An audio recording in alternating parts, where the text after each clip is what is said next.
Survie mondiale dans les toilettes. Tout le monde est bloqué dans ses propres toilettes. Chaque jour, on a droit à 10 chasses d'eau. Et chaque chasse d'eau, c'est comme une loterie. Certains tirent des provisions et vivent tranquilles. D'autres tirent un danger et disparaissent à jamais. Les humains peuvent aussi discuter ou échanger sur l'écran du couvercle.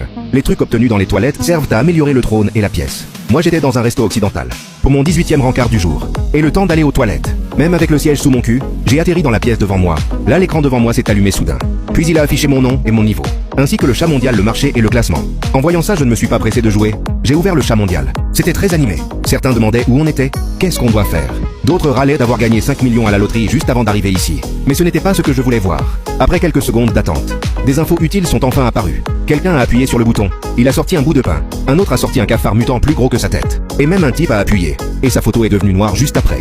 Du coup, je me suis levé. J'ai vu des petites lettres jaunes sur le bord de la cuvette. Putain, elles sont si sales que ça les toilettes. C'est là qu'une petite voix a résonné à mon oreille.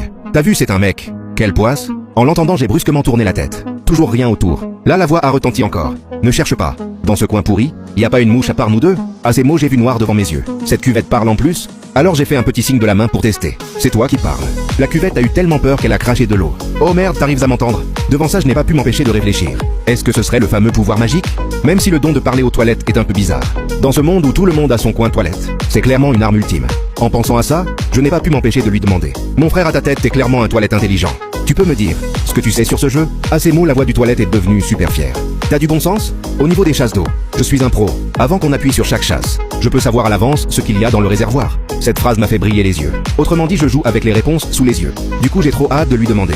Qu'est-ce que je vais tirer la prochaine fois? Le toilette a fait silence un moment. C'est une espèce de monstre à longs cheveux qui dégage une aura inquiétante. Il va t'en serrer très fort, jusqu'à ce que tu claques. À ces mots, j'ai senti un froid dans le dos. Un monstre dès le début. Je peux ne pas tirer la chasse. Mais le toilette a rigolé d'un air moqueur. Non, la chasse est obligatoire. Et chacun a un compte à rebours. Si tu tires pas à temps, tu auras une punition encore plus pourrie au hasard. Mais j'ai une fonction cachée essentielle. Pour sauter l'étape de la chasse, et passer directement au suivant. Mais ce pouvoir a un temps de recharge de 5 minutes. Et le plus important, sauter ne consomme pas de chasse. À ces mots, mon cœur a explosé de joie. Ça revient à dire que dans un temps limité, j'ai une capacité de filtrage infinie. On saute, il faut sauter. Il reste combien de temps avant la fin du temps de recharge pour ce monstre à cheveux? À ces mots, mon pote le toilette a dit d'un ton nonchalant.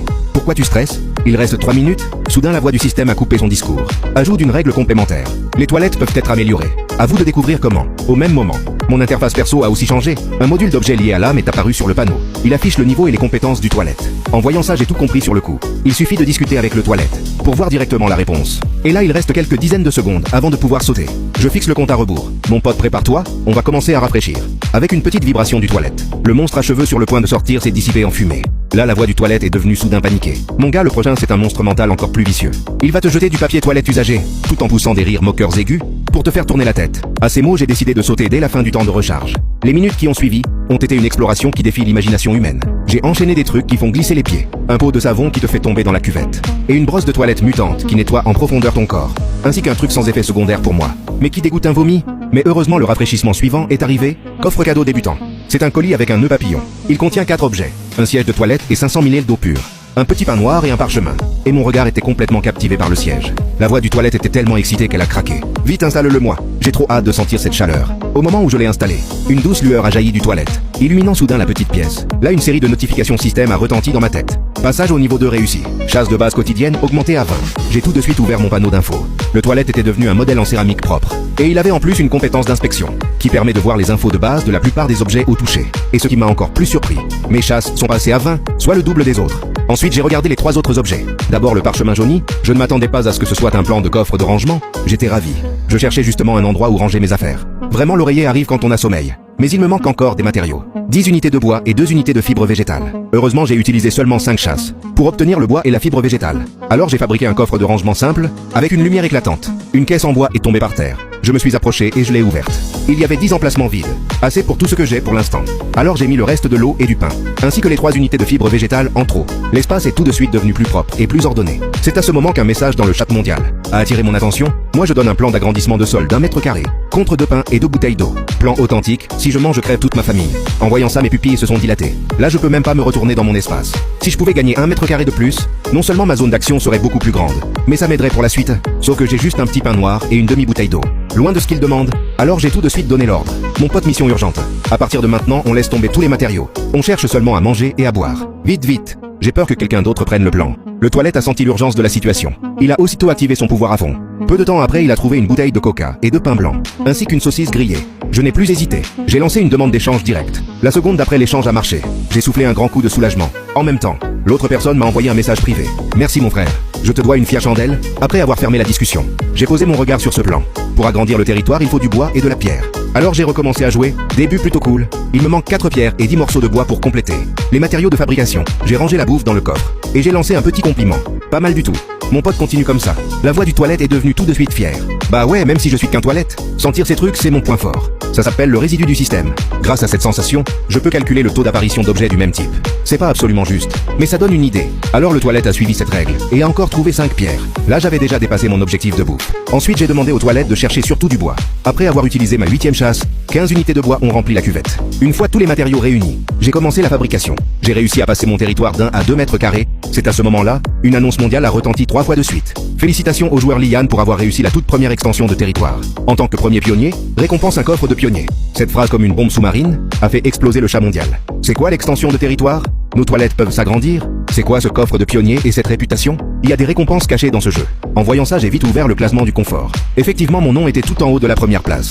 Avec 10 points de réputation derrière, là la voix du toilette était aussi pleine de choc et d'excitation. Mon gars, t'es célèbre? T'es numéro 1 mondial maintenant. À ces mots, j'ai ri jaune. Être célèbre, c'est pas forcément bon. Surtout dans un monde de survie pourri, chaque geste peut être amplifié à l'infini. Alors, en voyant qu'il me reste 12 chasses, j'ai décidé de continuer à creuser mon avance. La seconde suivante, j'ai reçu une demande d'amis d'un type appelé Roi Dragon. J'ai réfléchi un instant et j'ai accepté. Parce qu'un ami de plus, c'est un chemin de plus. D'abord voir ce qu'il veut dire. Je ne m'attendais pas à ce qu'il me demande direct. T'as eu le plan où? Et il voulait faire un échange avec moi. Il me donnait un plan de mur simple, contre 15 unités de mon bois, et ma méthode pour obtenir des ressources tranquilles. J'ai pas pu m'empêcher d'éclater de rire. Roi Dragon y compte bien ses billes, avec un plan qu'on trouve partout. Il veut des ressources toutes faites, et mon pouvoir magique. Franchement, il rêve. Alors j'ai refusé net, et je lui ai dit qu'on pouvait échanger le plan. Au prix du marché 30 unités de bois, ou 30 unités de bouffe. Quant à ma méthode pour avoir des ressources, c'est personnel.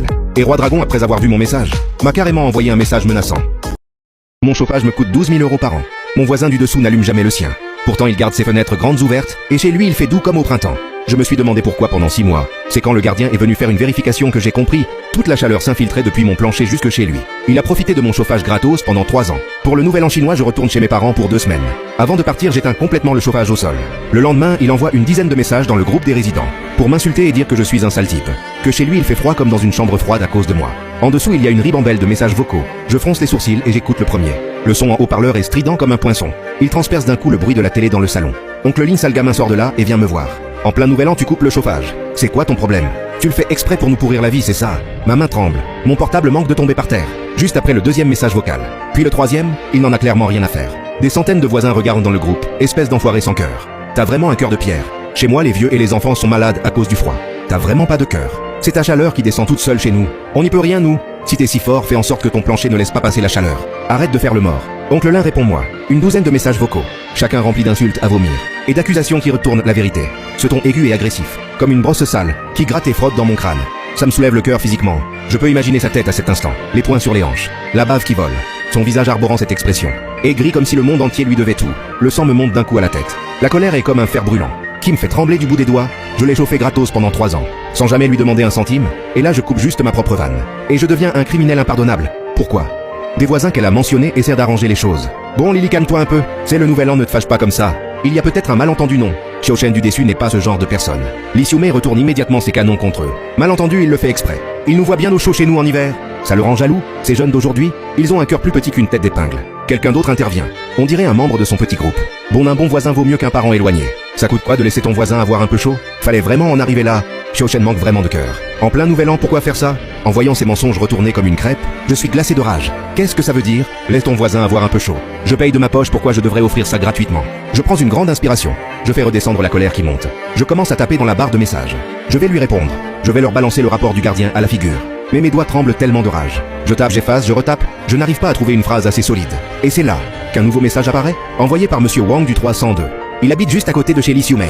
Désolé tout le monde, nous aussi on va partir quelques jours. Donc le chauffage au sol est coupé. Ce message est comme un caillou qu'on jette dans une friteuse. Il fait exploser le groupe instantanément. Monsieur Wang, chez toi aussi c'est coupé. Maintenant le 101 va devenir une chambre froide. Les deux maisons n'envoient plus de chaleur. Li Xiumei a l'air complètement perdue, elle aussi.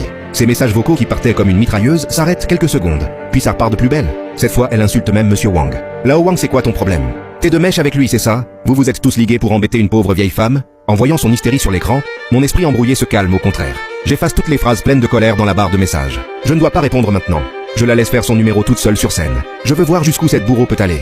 Dans son grand spectacle de victime pathétique. Le téléphone vibre sans arrêt dans ma main. Les messages s'accumulent dans le groupe. Je m'adosse au lit. Pour la première fois, je ressens vraiment cette pression et cette suffocation d'être emporté par la rumeur publique. La lumière de l'écran vacille dans mes yeux sombres. Les insultes de Lee Siu-mei continuent. Mais elle a clairement moins d'énergie qu'avant.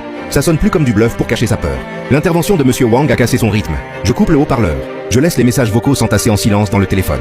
Ma mère entre avec une assiette de pommes coupées. Elle voit que je n'ai pas bonne mine. Elle me demande inquiète. Qu'est-ce qu'il y a, mon petit? Qui t'a fait de la peine? Je force un sourire. Rien, maman. Juste un petit truc de boulot. Je ne veux pas que cette atmosphère de fête à la maison soit gâchée par cette histoire. Je retourne dans ma chambre. Je ferme la porte. Là, tout le monde est calme. Je m'adosse à la porte et je prends une grande respiration.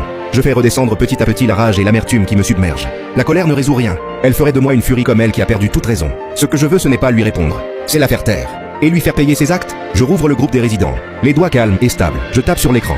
Bonjour tout le monde. Je suis Lin Shu du 201. Concernant les accusations de Madame Lee Siu-mei dans le groupe, je vais apporter quelques précisions. Premièrement, le chauffage au sol, chez moi, est un bien que j'ai acheté. En tant que propriétaire, j'ai le droit de l'allumer ou de l'éteindre quand je veux. Ça ne regarde personne d'autre. Et je n'ai de compte à rendre à personne. Deuxièmement, concernant le fait que Madame Lee dise qu'il fait chaud chez elle. Le gardien est déjà venu faire une vérification professionnelle. Et il a clairement indiqué que sa température intérieure est plus élevée qu'une température normale sans chauffage. La source de chaleur est mon chauffage au sol, qui traverse le plancher par conduction thermique. En clair, la famille de Madame Lee a profité gratuitement de mon chauffage pendant 3 ans. J'ai d'ailleurs toutes les discussions avec le gardien comme preuve. Je sors de mon album photo la capture d'écran que j'avais gardée, qui montre clairement la conclusion du responsable sur la fuite de chaleur. Je l'envoie et je continue à taper. Troisièmement, tous mes messages dans le groupe sont basés sur des faits. Alors que Madame Lee, depuis tout à l'heure, m'a personnellement attaqué pendant plus de 10 minutes, avec des insultes et des mots violents, j'ai tout enregistré en vidéo et en capture d'écran, les messages vocaux et les textes. Je déclare donc solennellement que Madame Lee Siu-mei cesse immédiatement cette atteinte à mes droits. Sinon je n'hésiterai pas à mandater un avocat. Pour engager ta responsabilité légale, Internet n'est pas une zone de non-droit. Un adulte doit répondre de chaque parole qu'il dit. Un long message clair et organisé. Sans une seule insulte, mais chaque mot fait mal. L'instant où je l'envoie, le groupe qui bouillonnait sans s'arrêter est comme figé sur pause. Un silence étrange et pesant s'installe. Au bout d'une bonne dizaine de secondes, quelqu'un ose enfin sortir la tête de l'eau. Ouah, c'était donc ça? Je me disais bien, le 101 n'allume pas son chauffage en hiver?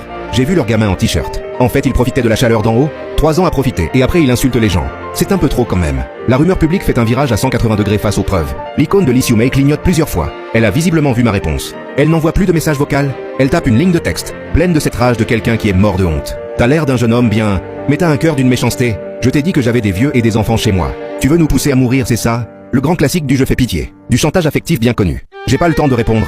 Que l'icône de Monsieur Wang s'allume. Lee Siu-mei. Chez moi aussi tu as profité de mon chauffage pendant 3 ans. Pour éviter que la chaleur aille chez toi. La pièce qui donne chez vous, chez nous. En hiver on n'ose même pas ouvrir les fenêtres. Les coins des murs ont moisi. À qui on va se plaindre nous? La prise de parole de Monsieur Wang est comme un coup de marteau. Il pulvérise le dernier voile de pudeur de Lee Siu-mei. C'est vrai quoi, toi tu ne payes pas. Et en plus tu insultes les autres de ne pas te laisser profiter. C'est vraiment d'un lait comme façon de faire.